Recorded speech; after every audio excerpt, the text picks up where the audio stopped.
చెప్పండి మేడం, ఏర్పాట్లు ఎట్లున్నాయి అంటున్నారు, ఎట్లా ఫీల్ అవుతున్నారు? చాలా రోజుల తర్వాత కేసీఆర్ కూడా బయటకు వచ్చి ప్రసంగించబోతున్నారు, ఎలా ఫీల్ అవుతున్నారు? సభ ఏర్పాట్లు మాకు ఇవేం కొత్త కాదు. ఇంతకంటే పెద్ద పెద్ద సభలు జరిపించాము. బీఆర్ఎస్ పార్టీ ఉద్యమం పార్టీ కాబట్టి మాకు ఎప్పుడైనా మేము ఏది చేసినా సక్సెసే. బాపు బయటకు వస్తున్నారు అనేది అబద్ధం. ప్రజల మనసులలో బాపు ఎప్పుడూ ఉంటారు. తెలంగాణ అంటేనే కేసీఆర్ గారు, కేసీఆర్ గారు అంటేనే తెలంగాణ. తెలంగాణకు ఆత్మ బాపు కేసీఆర్ గారు. కాబట్టి బాపు బయటకు వస్తున్నా, లోపడున్నా, ఏదున్నా తెలంగాణ ప్రజలకు ఏం చేయాలన్నది బాపుకి ఎక్కడ ఉన్నా చేస్తూనే ఉంటారు బాపు. దానికి అనుకునేది ఏం లేదు. ఇది సంవత్సరంన్నర కాంగ్రెస్ పాలన అట్టర్ ఫ్లాప్ అని ప్రూవ్ చేయబోతుంది ఈ సభ ప్రజలందరూ బాపు ఏం చెప్తారు ధైర్యం కోసమే చాలామంది వాళ్ళే వస్తున్నారు. మేము రండి అని చెప్పనవసరం కూడా లేదు. వాళ్ళు ఎలా మేమే వస్తామని ప్రజలు తండోపతండాలుగా రాబోతున్నారు. ఈ సభ చాలా సక్సెస్ కాబోతుంది. బీఆర్ఎస్ పట్ల విశ్వాసం లేదు, వచ్చే అవకాశాలు తక్కువ ఉంటే కేవలం బీఆర్ఎస్ పార్టీకి సంబంధించిన నేతలు మాత్రమే సభకు హాజరవుతున్నారని చెప్తున్నారు. అవన్నీ కాంగ్రెస్ వాళ్ళు రూమర్స్ క్రియేట్ చేస్తున్నారు. కానీ ప్రజలు ఈ ఎండలకి కొంచెం పెద్ద మనుషులను వీళ్ళని రావద్దు అన్నా కూడా మేము లేదమ్మా మేము వస్తాం, ఒకసారి కేసీఆర్ని చూస్తాం, మాకు ఒక ధైర్యం వస్తుంది. రైతులకు అన్యాయం చేసిండ్రు, రైతులకి రైతు బంధు లేదు, వాటర్ సఫిషియెంట్ లేదు. మా నల్గొండ జిల్లా నుంచి 16 బండ్లు బండెనక బండి మాకు మండలం నుంచే పెట్టాము. అసలు అక్కడ వాటర్ లేదు. రైతులు పంటలు 10 ఏళ్లలో మాకు బయటకు వచ్చి ఇది చేసుకునేది లేకుండే పంటలు అంత బాగా పండినాయి. ఇప్పుడు ఒక నీళ్ళు రావట్లేదు ఎస్ఆర్ఎస్వి కాలువ మా చివర మండలాల వరకు. పంటలు లేవు, ఏమి లేవు అని చెప్పి వాళ్ళందరూ అసలు మేము బాపుని ఒకసారి చూడాలి, మాట్లాడాలి. కేసీఆర్ గారిని చూస్తే ధైర్యం వస్తుంది. ఆ ధైర్యం కోసమే ప్రజలు తండోపతండాలుగా రాబోతున్నారు. ఎవరు ఆపినా ఆగరు. వీళ్ళు ఎన్ని మాటలు మాట్లాడినా ఎన్ని చేసినా కూడా ఈ సభ ద్వారానే సమాధానం కాంగ్రెస్కి ప్రజలు చెప్పబోతున్నారు. మా బీఆర్ఎస్ పార్టీ కాదు, బీఆర్ఎస్ పార్టీ ఎప్పుడు ప్రజలు తోడుంటారు అన్నది ఇంకోసారి ప్రూవ్ చేయబోతున్నారు. బాపు లేరు అనేది చాలా మందికి బాధ అయింది గవర్నమెంట్ పోగానే. ఈ సంవత్సరం వీళ్ళ పాలన అట్టర్ ఫ్లాప్ అని ఈ సభ ప్రూవ్ చేయబోతుంది. మహిళలకు సంబంధించి ఉచిత బస్సు రవాణా కావచ్చు, అదేవిధంగా కోటీశ్వరులను చేస్తామని కూడా ప్రభుత్వం చెప్పింది. ఇలాంటి సందర్భంలో మహిళలు సభలో పాల్గొనే అవకాశాలు ఉంటాయి అనుకుంటున్నారా? చాలా ఎక్కువ ఉంటాయి. అసలు ఫస్ట్ మోసం చేసింది 2500 ఇస్తా అన్నది ఉమెన్స్కే కదండి. మహిళలనే ఫస్ట్ మోసం చేసింది. రైతులని మహిళలకి ఎక్కువ అన్యాయం చేసింది కాంగ్రెస్ పార్టీ, మహిళలకును రైతులకే. కాబట్టి మహిళలు కూడా వస్తారు. మహిళలు అసలు ఇన్ని తిట్లు తిన్న సీఎం ఎవరూ లేరు. ఉమ్మడి రాష్ట్రంలో ఉన్నప్పుడు కూడా ఏ సీఎం ఇన్ని తిట్లు పడలేదు. అన్ని తిట్లు పడుతున్నారు. 15 నెలల కాలంలో చాలా మంది బీఆర్ఎస్ నేతలు, మహిళా నేతలను చూడకుండా వాళ్ళ మీద కూడా కేసులు పెట్టి జైలు పంపించే దిశ కూడా ప్రయత్నించారు. ఏది సమాధానం చెప్తారు? అసలు సబితా ఇంద్రారెడ్డి గారు ఒక మినిస్టర్, ఆమెనంటేనే లెక్కలేదు. ఎట్లా మాట్లాడినారు ఒక అసెంబ్లీలో. ఆయనకు అసలు నోరు తెరిస్తే ఒక సీఎం ఆ చైరు కన్నా ఒక విలువ ఉంటుంది. ఆ పదవికి కూడా విలువ లేకుండా చేసినది రేవంత్ రెడ్డి మాత్రమే. ఉమెన్స్ అంటేనే ఆయనకు లెక్క లేరు, మహిళలు అంటే లెక్క లేరు. మహిళలు ఎన్ని అరాచకాలు జరుగుతున్నాయండి. అసలు క్రైమ్ రేటు ఉమెన్స్ విషయంలో కానీ అన్ని విషయాలలో క్రైమ్ రేటు పెరిగింది. ఉమెన్స్ విషయాల్లోనైతే ఇంకా ఎక్కువ ఉన్నది. మనకున్నప్పుడు అప్పుడు బీఆర్ఎస్ పార్టీ ఉన్నప్పుడు షీ టీమ్స్ అని ఉమెన్ బయట తిరగడానికి నైట్ టైం కూడా భయపడకపోదు. ఇప్పుడు పగలు తిరగడానికి కూడా భయపడుతున్నాం కాంగ్రెస్ పార్టీ వచ్చిన తర్వాత. ముఖ్యమంత్రి రేవంత్ రెడ్డి హోంశాఖ మినిస్టర్గా కొనసాగుతున్నాడు. మరి అలాంటి సందర్భంలో హోంశాఖ పటిష్టంగా ఉండాలి కదా, ఎందుకు ఇలాంటి సంఘటనలు చోటు చేసుకుంటారు? అసలు ఆయన పటిష్టంగా లేడు కదా. ఆయన పటిష్టంగా లేడు. మినిస్ట్రీలు అసలు మన వ్యవస్థలో తెలంగాణలో ఏం జరుగుతుందో ప్రజలకు అర్థం కావట్లేదు. ఒక ప్రభుత్వం ఉన్నది అన్నది ఎక్కడా అనిపించట్లేదు. Consult 5 minister. విద్యాశాఖ ఎంత ముఖ్యమండి? విద్యాశాఖకి లేరు. హోమ్ మినిస్టర్ ఎంత ముఖ్యం? అది లేరు. అన్నీ ఆయన చేతిలో పెట్టుకుంటాడు. ఏం చేస్తాడు అంటే ఢిల్లీ పోతున్నా వస్తున్నా. ఈయన ఇక్కడ ఎప్పుడు ఉంటున్నాడు? ఆయన సీఎం పదవికి ఆయన న్యాయం చేయట్లేదు. ఈ మినిస్టర్లను పెట్టాడు. ఇక ఆయనకి ఏం చేస్తాడో ఆయన సీఎం. లగచర్ల లాంటి దారుణమైన సంఘటన చూసిన మహిళల పట్ల అసభ్యకరంగా ప్రవర్తించడం పోలీసులు ఎట్లా చూస్తారు? అందుకని కదా లగచర్ల ఒక మహిళలేంది, విద్యావంతులేంటి, మా రైతులేంది, ఏ వర్గానికి ఆయన న్యాయం చేసిండు? ఏ వర్గానికి న్యాయం చేయలేదు. అన్ని వర్గాల వాళ్ళు ఎట్లా అసలు ఈ 3 ఏళ్ళు ఎట్లా గడుస్తాయా అన్న భయంలో ఉన్నారు. ఆయన ఇప్పుడు మన బాపుని చూస్తేనన్నా ధైర్యం వస్తుంది అన్న ఇదితోటి ఇప్పుడు ఈ సభకు వస్తున్నారు. 5 ఏళ్ళు కాకుండా రాబోయే 10 ఏళ్ల కాలం పాటు కూడా నేనే ముఖ్యమంత్రిగా కొనసాగుతాను రేవంత్ రెడ్డి అంటున్నారు. అసలు ఈ సంవత్సరంన్నర ఆయన ఉన్నదానికే ఇట్లా ఉన్నది. ఈ సంవత్సరంన్నర ఆయన తెలంగాణలో సీఎంగా అని ఆయన అనుకుంటున్నాడు, మేమెవరో అనుకోవట్లేము. సీఎంగా ఉన్నందుకు ఇంత ఇది అయింది కదా, ఇంకా 3.5 ఏళ్ళు ఉంటే ఆయన భార్య పిల్లలు కూడా అసహించుకుంటారు. ఇక మీరు ఇంకా తర్వాత 5 ఏళ్ళు అంటారు, 3 ఏళ్ళు ఇంకా ఆయన ఇదే కుర్చీలో నేను ఇట్లనే ఉంటా అని చేతులు పెట్టి అనడం కాదు, చేసి చూపించాలి పని. ఆ చైర్కి ఉన్న విలువని కాపాడుకోవాలి. ఇట్లా కూర్చొని షోకులు అన్నట్టు ఫోజులు కొడితే కాదు కదా. అడ్మినిస్ట్రేషన్ ఇట్లా ఉందా? 10 ఏళ్ళు మంచిగా తీర్చిదిద్ది పెట్టిండ్రు కేసీఆర్ గారు. ఈయన వచ్చినాక అసలు దాన్ని కనీసం కంటిన్యూ చేస్తున్నాడు. పాత పథకాలు ఇచ్చేది లేదు, కొత్త 6 పథకాలు కంటిన్యూ చేసేది లేదు. ఈయన ఏం చేస్తున్నట్టు?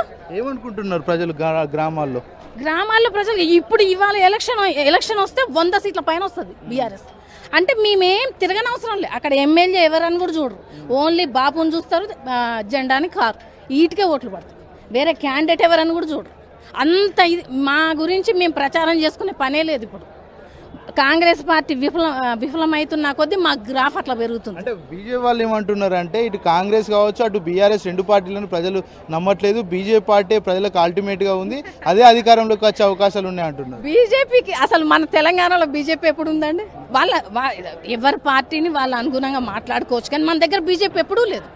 మన దగ్గర ఒకప్పుడు మాత్రం కాంగ్రెస్ ఉంది కాబట్టి కొంత ఇప్పుడు వచ్చే అవకాశం వచ్చింది. కానీ ఇది కూడా వాళ్ళు అన్ని అబద్ధాలు చెప్పి ఇవి చెప్పి అవి చెప్పి పబ్లిక్ని బాగా మోసం చేసిరండి. పాపం తెలంగాణ ప్రజలు ఏమనుకున్నారు, బాపు 10 ఏళ్లలో ఇన్ని చేసిండు, నిజంగానే వస్తాయి అనుకున్నారు. బాపు చేసిన డెవలప్మెంట్ చూసి ఇంకా అవుతుంది అనుకున్నారు. కానీ బాపు ఎంత కష్టపడ్డారు, ఈ స్టేజ్కి 10 ఏళ్ళు గవర్నమెంట్ ఎంత చేస్తే ఈ రకంగా అభివృద్ధి చెందింది అన్నది ఇప్పుడు అర్థమవుతుంది. 8 మంది కాంగ్రెస్ ఎంపీలు ఉన్నారు, 8 మంది బీజేపీ ఎంపీలు ఉన్నారు, కానీ తెలంగాణకు తెచ్చిన బడ్జెట్ మాత్రం గుండు సున్నా అని చెప్తున్నారు. ఏం చెప్తారు ఈ విషయం? అవును, వాళ్ళు 8 మంది వీళ్ళున్నా వాళ్ళున్నా మన తెలంగాణ గురించి ఇంటికైనా మట్టికైనా మనోడు ఉండాలంటారు. మనోళ్ళు లేకపోతే ఎట్లుంటుంది? ఇప్పుడు ఎట్లుంటుంది అన్నది ప్రజలకు కూడా అర్థమవుతుంది. అదే మనకి గనక ఒక 8 సీట్లు వచ్చి ఉంటే అది వేరేగా ఉండేది, అది ప్రజలు కూడా ఒప్పుకుంటారు. ఇప్పుడు కాకపోతే మనకి ఎంపీ సీట్లు అనేసరికి ఏమనుకుంటారు అంటే మనవి కాదు అని అనుకుంటారు. కాబట్టి ఆ ఊహతోటి ప్రజలు కూడా అసలు అది 8 వాళ్ళకి 8 వీళ్ళకి ఇచ్చినా 0 కౌంట్ మంది. ఓకే, లోకల్ బాడీ ఎలక్షన్లు కూడా త్వరలో రాబోతున్నాయి. మరి సభకు సంబంధించి ఏమైనా ఇంపాక్ట్ లోకల్ బాడీ ఎలక్షన్లో ఉంటుందా? ఖచ్చితంగా ఉంటుంది. లోకల్ బాడీల మీద ఇంపాక్ట్ కాదు, ఇప్పటి నుంచి ఏ ఎలక్షన్ జరిగినా కూడా బీఆర్ఎస్ ప్రభంజనం చూపిస్తుంది.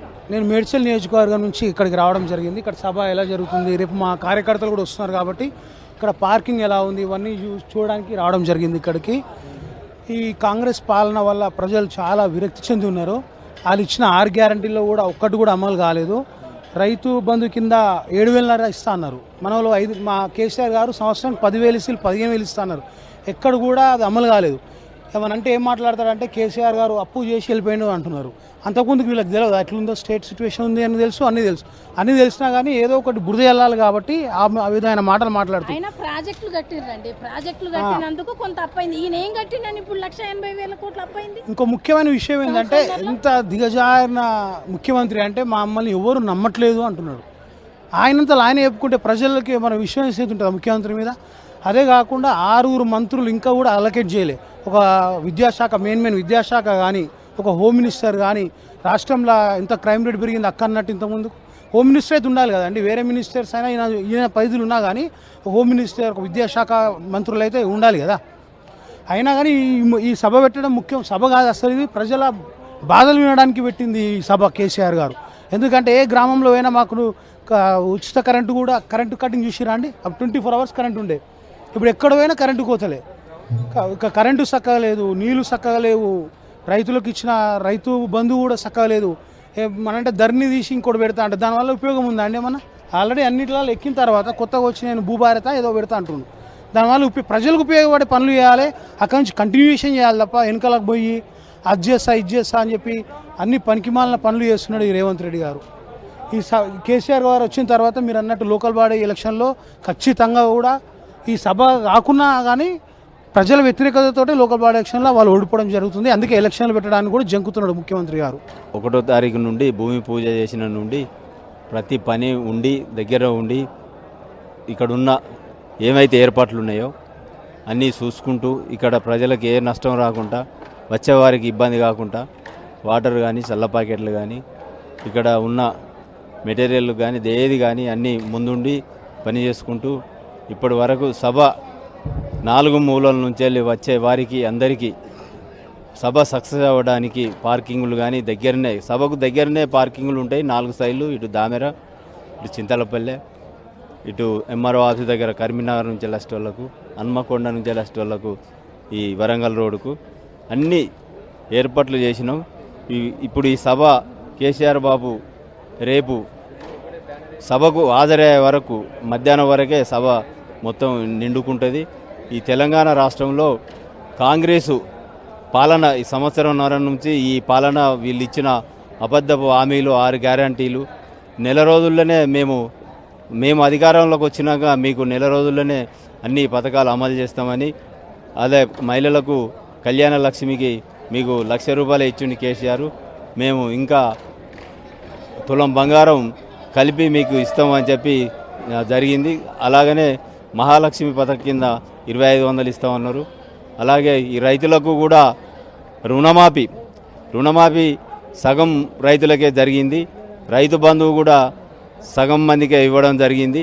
ప్రభుత్వం పథకాలు ఇవ్వలేకపోతుంది, ఫెయిల్ అయింది. గవర్నమెంట్ కూడా ముందుండి పనిచేస్తలేదు. కాబట్టి ఇప్పుడు కేసీఆర్ బాబే ముఖ్యమంత్రి అయితే మళ్ళీ తెలంగాణకు అన్ని వనరులు చేకూర్చి తెలంగాణను మంచి పద్ధతిలో నడిపిస్తాడని ప్రజలందరూ కోరుకుంటూ ఈ సభ రేపు 100% సక్సెస్ అవుతుందని మీ అందరం కోరుకుంటున్నాం.